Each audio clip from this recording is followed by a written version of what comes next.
Hace más de 2000 años que Jesús fue a la cruz, entregó su vida misma para darnos salvación.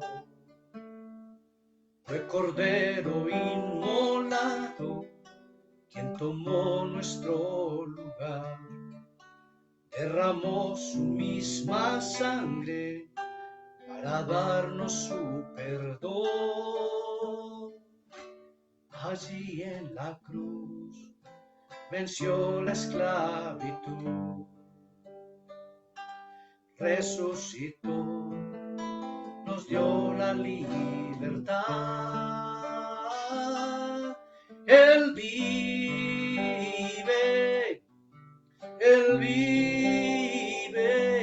seguro estoy que mi Redentor vivo está. Él vive,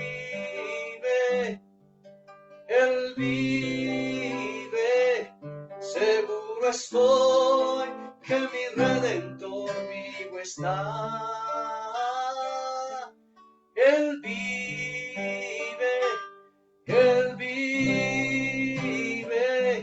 seguro estoy que mi Redentor vivo está.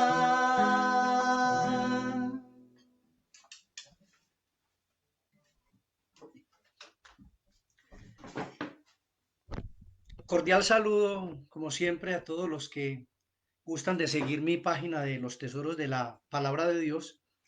Mis deseos de muchas bendiciones de parte de Dios para cada uno de ustedes. Hoy quiero ampliar un tema que hace algunos días tocamos y tiene que ver con la resurrección del Señor Jesús.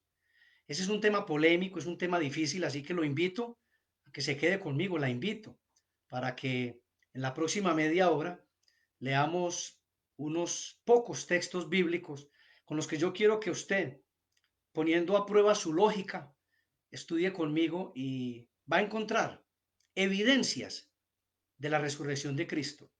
Así que la reto, no es un tiempo que vamos a perder, créame que es un tiempo supremamente valioso. Así que si lo he convencido con estas palabras y si Dios sobre todo lo ha convencido para que se quede, voy a orar rápidamente. Padre, en el nombre de Jesús te doy gracias por cada persona que en este momento saca su rato para escucharte a ti a través de estas enseñanzas de los tesoros de la palabra de Dios. Te ruego que tú mismo le hables a cada uno de ellos y que pongas en sus corazones la convicción necesaria para entender todos los temas relacionados con los misterios maravillosos de tu palabra. Todo te lo entregamos en el nombre de Jesús. Amén. Muy bien, entonces, como les decía, el tema que quiero tratar es acerca de la resurrección de Jesucristo. Mire, quiero decirle que todas las religiones del mundo, sin excepción, piensan que hay algo después de la muerte.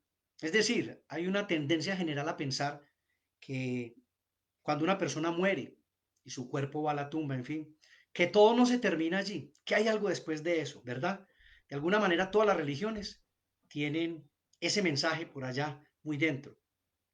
Yo quisiera en particular hablar acerca de la resurrección. Quiero decirle que la resurrección es en efecto algo que tiene precisamente que ver con estos temas de la vida espiritual. El aquí, el ahora, el más allá.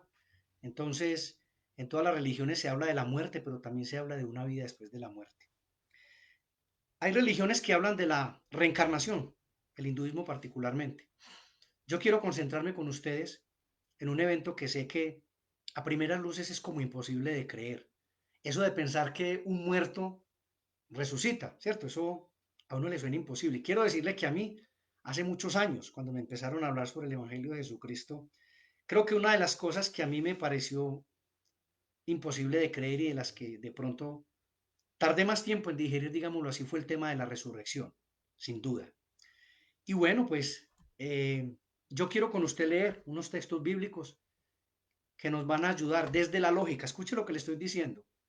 No es desde la fe todavía, porque la fe es mucho más, es ir allá y confiar en Dios, pero sobre todo por los asuntos de cómo ocurrieron estas cosas, es que hay unos detalles que aún en la lógica humana me permiten entender a uno que esto de la resurrección fue cierto, no fue un invento, no fue una historia extraña, una mentira bien armada como pensarían algunos. No, ¿sabe una cosa?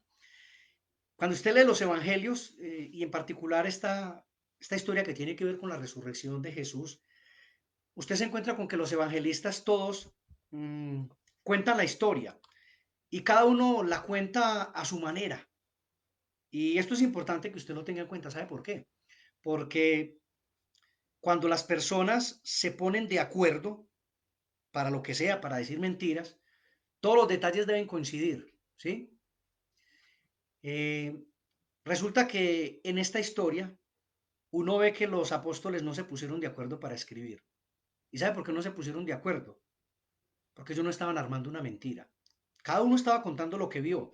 Ahora, usted encontrará diferencias entre un evangelista y otro, y eso es muy enriquecedor. No lo mire nunca como si eso fuera un motivo para uno desechar y despreciar la Biblia y pensar que no, que la Biblia está llena de contradicciones, de cosas extrañas. Piense como si usted fuera un historiador o una persona que pertenece a la fiscalía. ¿Qué hacen los de la fiscalía? Ven, los historiadores en general tratan de armar la historia, le preguntan a la gente, van a una fuente, van a la otra, y después de recoger todas esas declaraciones, todos esos textos, comienzan a armar un cuerpo, ¿sí? Para poder organizar todo. Pues la Biblia es lo mismo. Los evangelistas, cada uno habló, cada uno dijo lo que vio, lo expresó en sus palabras, a su modo. Eh, Cada uno destacó unos detalles en particular que le parecieron los más llamativos, los más importantes. Por eso entonces usted encuentra diferencias, listo. Pero nunca piense que es porque sencillamente la historia de la resurrección es una mentira y un invento. Jamás. No piense nunca eso. Quítese los prejuicios que usted pueda tener hoy y explore conmigo. Vamos a leer enseguida. Vamos a mirar exactamente en el Evangelio de San Juan. Aquí lo primero que quiero recordarle era algo que ya habíamos visto en una de mis anteriores charlas y era que el Señor Jesús efectivamente murió. ¿Sí? Yo le digo esto porque hay personas que dicen que Él no murió, que dicen que Él estaba en estado de coma, ¿cierto? Y otros dirán un poco en son de charla o de burla, como la canción que no estaba muerto, andaba de parranda, ¿cierto? Pero no, créame que aunque eso tenga algo de humor, en el caso del Señor Jesús es algo muy serio. Aunque digan que Él no estaba muerto, Él sí estaba muerto. Y es lo que yo quiero inicialmente retomar otra vez con usted, porque quiero decirle que para que un muerto resucite, lo primero que tiene que pasar es por lógica que tiene que estar muerto. Alguien que no está muerto y que está vivo, pues no tiene que resucitar. Pero si está muerto, pues podríamos hablarle de una resurrección. ¿Por qué sabemos que Jesús realmente estaba muerto? ¿Sí? Eso usted se lo encuentra realmente acá en el Evangelio de San Juan, ¿cierto? Lo tenemos en el capítulo 19. En el versículo 31 dice, era el día de la preparación y los líderes judíos no querían que los cuerpos permanecieran allí colgados el día siguiente, que era el día de reposo para ellos, un día muy especial, iniciaba la Pascua. Entonces le pidieron a Pilato que mandara a quebrarle las piernas a los crucificados para apresurarles la muerte, así podrían bajar los cuerpos. Entonces los soldados fueron y les quebraron las piernas a los dos hombres crucificados con Jesús. Cuando llegaron a Jesús vieron que ya estaba muerto, así que no le quebraron las piernas. Sin embargo, uno de los soldados le atravesó el costado con una lanza y de inmediato salió sangre y agua. Entonces, mire, ¿por qué le leo esto? Porque aquí se demuestra que Jesús estaba muerto. Ahí lo dice muy claro. El soldado fue y encontró dos muertos a los lados de Jesús. Perdón, dos vivos, que fueron los ladrones. Entonces, ¿qué hizo el soldado? Les quebró las piernas para que perdieran el apoyo y se murieran asfixiados. Pero a Jesús no le tuvo que hacer eso en las piernas. Lo vio ya muerto. Como les dije anteriormente, el soldado ahí estaba cumpliendo una profecía, aunque él no lo sabía. Los huesos del Mesías ninguno sería quebrado, aunque él no sabía eso. Pero él miró y dijo, este tipo está muerto, pues ¿para qué le quiebro los pies? Pero le clavó una lanza pasándolo de lado a lado. Estaba cumpliendo otra profecía sin saberlo. Y él lo hizo como para asegurarse de alguna manera, pues, créame lo siguiente, si el soldado no bajaba esos tres cuerpos de allí garantizando que estaban muertos, el muerto iba a ser él. Él tenía que cumplir órdenes. De entrada, con eso queda demostrado que Jesús sí estaba muerto. No como dicen algunos, que era que él estaba en estado de coma. Listo. Y hay otros incluso que dicen que no era ni muerto ni en estado de coma, sino que fue un gemelo al que crucificaron. Ahorita le voy a derrumbar la teoría del gemelo, desde aquí mismo de la Biblia. y póngale toda la lógica, porque esto es de lógica, no es solo de fe. De fe es para el que ya cree en la persona de Jesucristo, ¿cierto? Pero para usted que posiblemente no es de fe, lo invito a poner la lógica. Dios es tan especial, tan lógico, que aún dentro de la lógica nos permite entender muchas de sus cosas. Y luego de eso ya es una decisión de nosotros, humildemente, de seguir a Cristo. Y los ojos de nuestro entendimiento y de nuestra fe comienzan a crecer. Entonces, muy bien, quiero, una vez demostrando que Jesús ya estaba muerto, esto lo estamos recordando, vamos a mirar el tema de la resurrección. Listo, eso es lo que yo quiero que usted mire conmigo a continuación, ya propiamente lo que tiene que ver con los textos de la resurrección. Entonces, vamos a leer en San Juan 20, capítulo 20. Resulta que aquí se registran dos apariciones de Jesús después de resucitado. ¿Sí? Algunos dicen, escuche por favor, que el cuerpo de Jesús fue llevado a la tumba, pero que se lo robaron. Hay quienes dicen que el cuerpo fue robado. Listo. Algunos sugieren eso. Ahora, yo quiero decirle que eso no es verdad. El cuerpo de Jesús no fue robado. Usted me dirá, Elkin, ¿cómo sabemos que el cuerpo no fue robado? ¿Cómo sabemos que los discípulos de Jesús no fueron y se lo robaron? ¿Cómo sabemos que los mismos soldados no se dejaron sobornar y ellos mismos se autorrobaron el cuerpo para seguir armando toda esa historia extraña de un tipo que iba a resucitar, ¿cierto? Esas preguntas son válidas. Por favor, lea conmigo. San Juan capítulo 20 y en el versículo número 1 dice, el domingo en la mañana temprano, mientras estaba todavía oscuro, María Magdalena llegó a la tumba y vio que habían quitado la piedra de la entrada. Ella corrió y se encontró con Simón Pedro y con el otro discípulo a quien Jesús amaba, este es Juan. Ella les dijo, sacaron de la tumba el cuerpo del Señor y no sabemos dónde lo pusieron. Bien, cuando usted mira eso, se da cuenta de que esta mujer, ella igual iba con otras mujeres. Por eso le digo que los apóstoles, cada uno da unos detalles. El caso es que esta mujer y las otras encontraron que la piedra no estaba y esa piedra era muy pesada. No era una piedra pues para moverla una mujer o dos o tres mujeres, no. Por eso incluso en otro de los evangelios se dice que ella estaba pensando, ¿quién nos va a ayudar a quitar la piedra cuando lleguemos allá? Entonces resulta que la piedra ya la habían quitado. Para que la quiten, pues la tiene que quitar tal vez no un hombre, tiene que ser de pronto dos o más hombres quizá, porque es pesada la piedra bastante. Entonces, de entrada, ella no sabe quién quitó la piedra. Ella llegó y se asustó y fue donde los discípulos y les dijo, muchachos, llegué allá a la tumba y esa tumba está vacía. El cuerpo se lo llevaron. Ella piensa que se lo llevaron. Ella ni siquiera está esperando que va a resucitar. Ella no cree que va a resucitar. No sé dónde pusieron el cuerpo, ¿sí? Y mire lo que pasa en el versículo 3. Pedro y el otro discípulo se dirigieron a la tumba. Iban corriendo, pero el discípulo, el otro, Juan, corrió más rápido que Pedro, llegó de primero. Se inclinó para mirar dentro de la tumba y él vio los lienzos del lino apoyados allí, pero no quiso entrar. Luego Simón Pedro entró en la tumba. Él, Pedro, también vio los lienzos allí, pero el lienzo que había cubierto la cabeza de Jesús estaba doblado, estaba colocado aparte de las otras tiras. Entonces el discípulo que había llegado primero, Juan, a la tumba, también entró y vio y creyó, escuche esto, y creyó, porque hasta ese momento aún no habían entendido las escrituras que decían que Jesús tenía que resucitar de los muertos. Mire, si usted me dice que a usted le cuesta, le es imposible pensar en una resurrección, yo le creo que para usted es imposible, para mí también no fue mucho tiempo. Mire usted que aún los mismos discípulos de Jesús ni siquiera habían podido entender que él iba a resucitar, no lo creían. Y si ellos que eran los discípulos y caminaron 3 años con él y lo vieron haciendo milagros, les resultaba imposible entender eso. Con mayor razón, yo puedo entender la posición suya, si es una persona no creyente. Claro, usted tiene razón. Una situación de estas es muy compleja de entender con la mente, ¿cierto? Pero mire usted, resulta que los lienzos, dice acá, esos trapos y esas cosas con que envolvían los muertos, dice que estaban desenrolladitos aparte, en un lugar como muy organizaditos. Y yo le digo a usted, si el cuerpo de Jesús se lo hubieran robado, usted cree que los ladrones se hubieran puesto en esa tarea de desenrollar los lienzos despaciecito y colocarlos allí. ¿Cierto que no? Un ladrón cuando va a robar, lo único que quiere es correr a 1000 por hora, que nadie lo vea con lo que se robó, que nadie lo alcance. Por eso está robando, ¿cierto? Es algo que se hace al escondido, a oscuras. Entonces no es lógico que si el cuerpo se lo robaron, pusieran todos los lienzos y esas cositas allí tan organizadamente. Note usted que armarse una historia de estas por armarla es muy, muy complicado. Entonces, por eso le estoy diciendo, ponga a prueba su lógica, analice conmigo.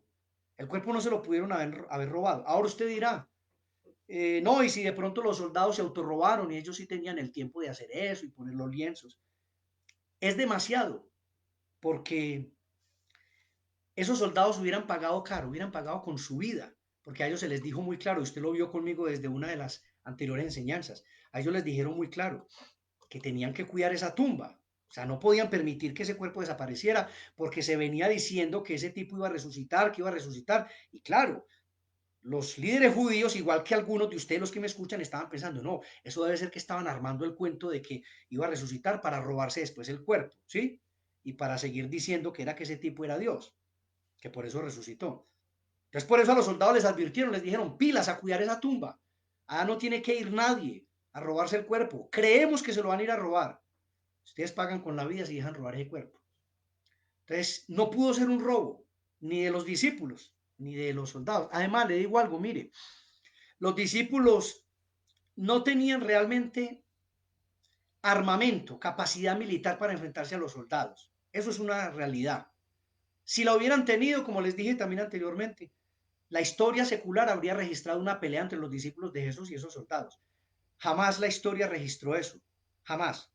Y hay historiadores de ese tiempo, como Flavio Josefo, que aunque era judío de nacimiento y de sangre, él no era de la religión judía ni nada de eso, a él ni le iba ni le venía. Trabajaba para el Imperio Romano, con eso le digo todo. Él no registra en ninguna parte un enfrentamiento de los soldados romanos con los seguidores de Jesús por el cuerpo. Eso no se registra. Muy bien, los discípulos tampoco tenían el dinero para sobornar a los soldados. Claro que no tenían dinero, esa gente eran pescadores, eran del escalafón bajito de la sociedad, entonces no tenían cómo sobornar, ¿sí? Y José de Arimatea, que era un tipo rico que sí tenía dinero y podía haber sobornado si quería, de hecho a él le entregaron el cuerpo de Jesús para que lo enterrara, él se lo pidió a Pilato, él no se iba a poner a sobornar soldados. Primero porque él era uno de los más altos dignatarios de Israel en el tema religioso espiritual. El tipo no hacía eso. Segundo, el tipo no era de corazón tan torcido como muchos líderes judíos. Por eso no lo hacía. Y yo creo que la tercera razón es que estos soldados no se dejaban sobornar. Dejarse sobornar significaba para ellos la muerte. Y el imperio romano, ustedes lo saben, fue sanguinario siempre. El imperio más sanguinario que existió durante toda la historia de la humanidad fueron los romanos. Y ningún soldado se atrevería a desafiar. Ahora bien, hay quienes dicen que no, que es que el cuerpo no fue robado. Ya hemos visto tres teorías. Primero, que no murió. Segundo, que el cuerpo, perdón, que sí, que él no murió. Lo segundo era que él estaba en estado de coma. Pero también hemos hablado, yo les dije la vez anterior sobre el estado de coma, que es imposible que una persona sobreviva después de todo lo que le hicieron a Jesús. Además, porque usted mismo vio que el soldado lo traspasó con esa lanza. Ya después de ser traspasado, creo que es imposible sobrevivir. Y si una persona sobrevive a todo eso, esa persona es Dios. Tiene que ser un superhombre, un Dios, para que sobreviva a tantas cosas, a la flagelación con ese látigo que descarnaba la espalda, los músculos, la piel, y enseguida a esos clavos en la cruz, porque se desangró, y al asunto de la lanza esa que le clavaron. O sea, sobrevivir a eso, si sobrevivió y estaba en estado de coma, entonces era Dios. Volvemos al mismo punto. Entonces Jesucristo es Dios, porque ni siquiera murió, si es que no hubiera muerto, pero sabemos que murió. El soldado tenía que registrar eso. Él no se le permitía que esos cuerpos bajaran estando vivos. Muy bien, entonces hay quienes dicen que no, que hay otra teoría, que es que fue un gemelo de Jesucristo al que crucificaron. Bueno, entonces yo quiero que usted explore conmigo en uno de los textos que nos va a demostrar que realmente no era posible, no era posible que hubieran crucificado a un gemelo para engañar a la gente. Mire usted acá en Juan 20, Juan 20, versículo 24, dice, Tomás, que era uno de los 12 discípulos y al que apodaban el gemelo, no estaba con los otros cuando Jesús llegó, es decir, cuando se les apareció la primera vez. Y entonces ellos le contaron y le dijeron, hemos visto al Señor. Pero Tomás le respondió, yo no lo creeré, a menos que vea las heridas de los clavos en sus manos, meta mis dedos en ellas y ponga mi mano dentro de la herida de su costado. Muy bien, yo quiero resaltar esto porque es muy especial.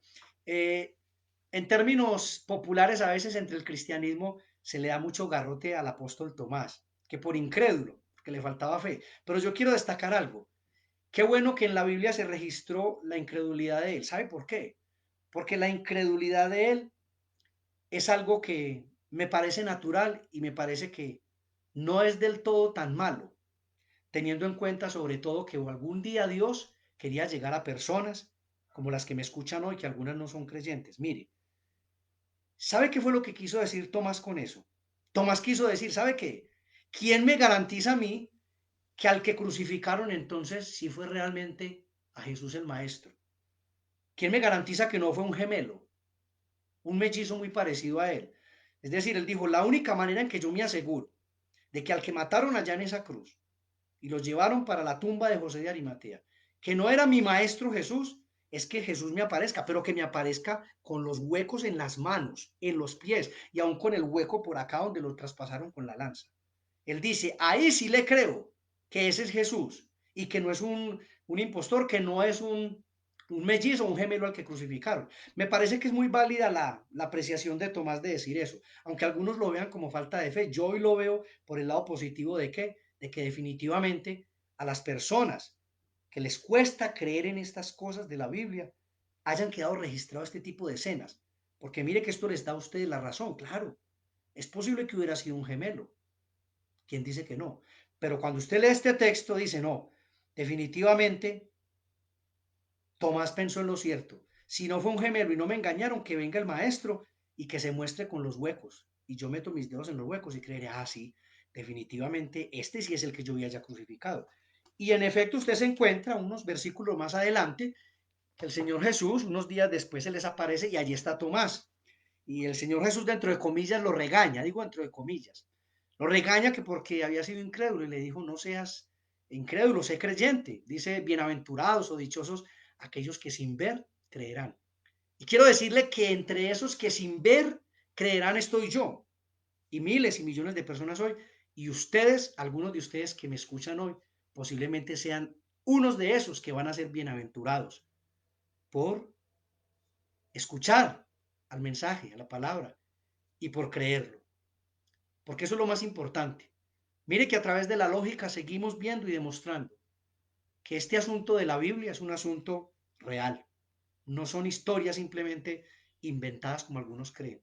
Y vuelvo y le aclaro, sé que en la Biblia hay historias que son paralelas, en particular en los evangelios, donde algunos enfatizan unos detalles, otros en otro, parece a veces que se contradijeran unos con otros. Quiero decirle que eso es natural y es normal, y por eso le citaba el caso de alguien que trabaje para la fiscalía, de los historiadores. La gente tiene que confrontar pruebas, testimonios documentales o de personas para poder llegar luego a todo un cuerpo. Dele la oportunidad a la Biblia de que le hable a usted. La Biblia es un libro muy maravilloso y muy especial. Y aunque sí, hay detalles por ahí donde los evangelistas no logran encontrarse en todo al mirarlos por separado, ya cuando usted empieza a unir y a generar un cuerpo, es cuando ve que realmente sí hay unidad. Que eso que usted llama contradicción, son las contradicciones, pero de apariencia.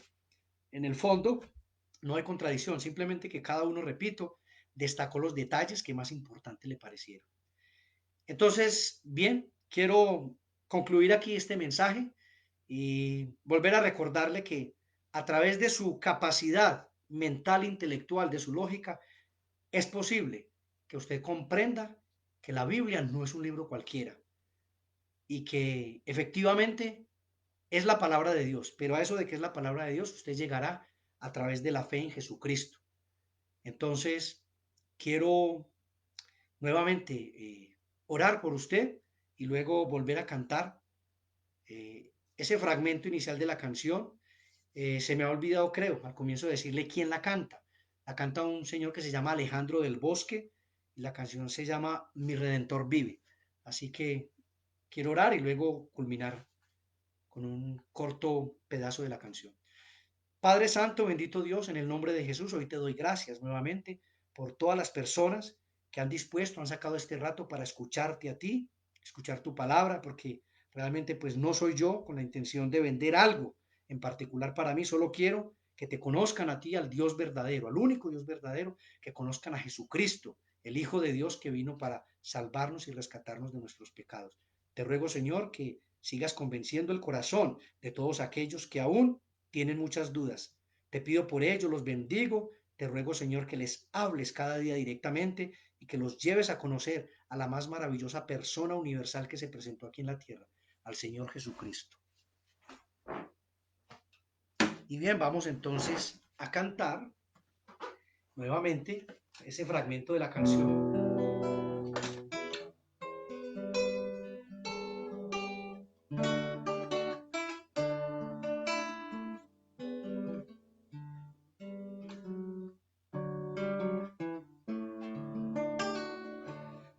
Hace más de 2000 años que Jesús fue a la cruz, entregó su vida misma para darnos su perdón. Fue cordero inmolado quien tomó nuestro lugar, derramó su misma sangre para darnos salvación. Allí en la cruz venció la esclavitud,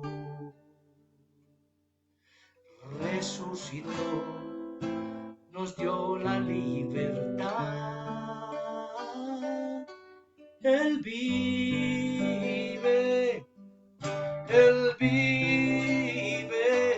seguro estoy que mi Redentor vivo está.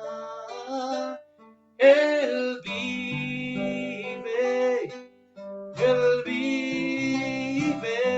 seguro estoy que mi Redentor vivo está. Muy bien, bendiciones a todos y gracias, nos vemos en la próxima con un nuevo video en vivo acerca de los tesoros de la palabra de Dios. Voy a continuar próximamente con más pruebas sobre la resurrección de Jesucristo. Bendiciones a todos.